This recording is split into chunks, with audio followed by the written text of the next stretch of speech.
এইভাবে চিকেন ফ্রাইটা তৈরি করলে এত বেশি মজার হয়, একেবারে ভিতর পর্যন্ত মশলাটা ঢুকে আর বাইরের লেয়ারটাও অনেক বেশি ক্রিস্পি হয়। আমি বাসায় যখনই চিকেন ফ্রাই তৈরি করি এই রেসিপিতেই বানাই, আর আমার বাসার সবাই অনেক বেশি পছন্দ করে। এটা কিন্তু ফ্রাইড রাইস দিয়ে খেতেও বেশ ভালো লাগে, এছাড়া তো শুধু শুধু আপনারা খেতে পারবেন। আর চিকেন ফ্রাইটা বানানো কিন্তু একদম সহজ, বাসায় থাকা সব উপকরণ দিয়েই আপনারা বানাতে পারবেন।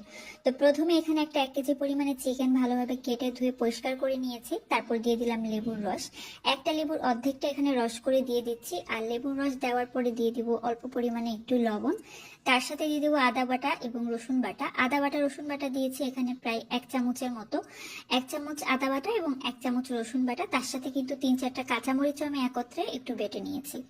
তো এখন সবকিছুকে ভালোভাবে মেখে এটাকে রেখে দিব আধা ঘন্টার মতো। আধা ঘন্টা মাখিয়ে রাখলে হবে কি, চিকেনের ভেতরে মশলাটা খুব ভালোভাবে ঢুকে যাবে। আর চিকেনের পিসটা কিন্তু খুব বড় করে কাটবেন না, একটু ছোট করে কাটবেন, এতে করে মশলাটাও ভালোভাবে ঢুকবে। আর এই রানের পিসগুলোকে কিন্তু একটু কেটে দেবেন, এতে করে ভিতরে কিন্তু মশলাটা ঢুকতে হেল্প হবে। তো এখন দিয়ে দিচ্ছি 1/2 চামচের মতো জিরার গুঁড়া, 1/2 চামচের মতো দিয়ে দিব এখানে আমি ধনিয়ার গুঁড়া। জিরা ধনিয়ার গুঁড়া কিন্তু অবশ্যই দিতে হবে। গরম মশলা গুঁড়া দিয়ে দিচ্ছি 1/2 চামচের মতো। শুকনা মরিচের গুঁড়া 1 চামচ দিয়ে দিচ্ছি, ঝালটা আপনারা আপনাদের পরিমাণ মতো বাড়িয়ে কমিয়ে নেবেন। এখানে দিয়ে দিব প্রায় 3 টেবিল চামচের মতো কর্নফ্লাওয়ার, আর তার সাথে 2 টেবিল চামচের মতো দিয়ে দিব এখানে বেসন।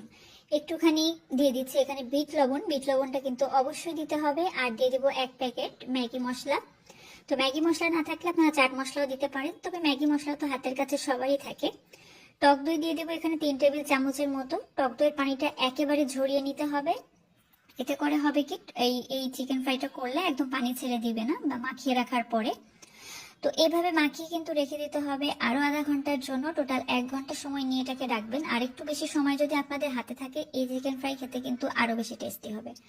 তো আমি এখানে একটু জর্দার রং দিয়েছি, জর্দার রংটা দিলে কিন্তু খুব সুন্দর লাগে চিকেন ফ্রাইটা দেখতে। এটা সম্পূর্ণ অপশনাল, আপনারা চাইলে এটা নাও দিতে পারেন, তবে দিলে চিকেন ফ্রাইগুলো করার পরে কিন্তু অনেক সুন্দর রং আসে। তো আধা ঘন্টা পরে আমি আবার একটু হাতের সাহায্যে মাখিয়ে নিচ্ছি। আপনারা যদি চান চাইলে কিন্তু এখানে কাসুরি মেথিটাও ব্যবহার করতে পারেন। আমি মাঝে মাঝে কাসুরি মেথিও ব্যবহার করি, এতে করে একদম অন্যরকম একটা ফ্লেভার পাওয়া যায়। তবে আজকে আমি আপনাদের একদম সিম্পল ভাবে করে দেখাচ্ছি, কারণ কাসুরি মেথি অনেকের কাছেই থাকে না। কাসুরি মেথি হচ্ছে একদম শুকনা মেথি পাতার গুঁড়া, সেটা দিলে অনেক রান্নায় কিন্তু খেতে ভালো লাগে। তো এখন ডুবো তেলেই চিকেনগুলোকে ভেজে নিতে হবে। তো চিকেন ফ্রাই করার সময় অবশ্যই একটা জিনিস লক্ষ্য রাখবেন, সেটা হচ্ছে প্রথমে চুলার জালটা কিন্তু বাড়িয়ে দিবেন। নিচে যখন একটা লেয়ার তৈরি হয়ে যাবে, তারপর চুলার জালটা কমিয়ে চিকেনগুলোকে প্রায় 20 থেকে 25 মিনিট সময় নিয়ে ভেজে নেবেন।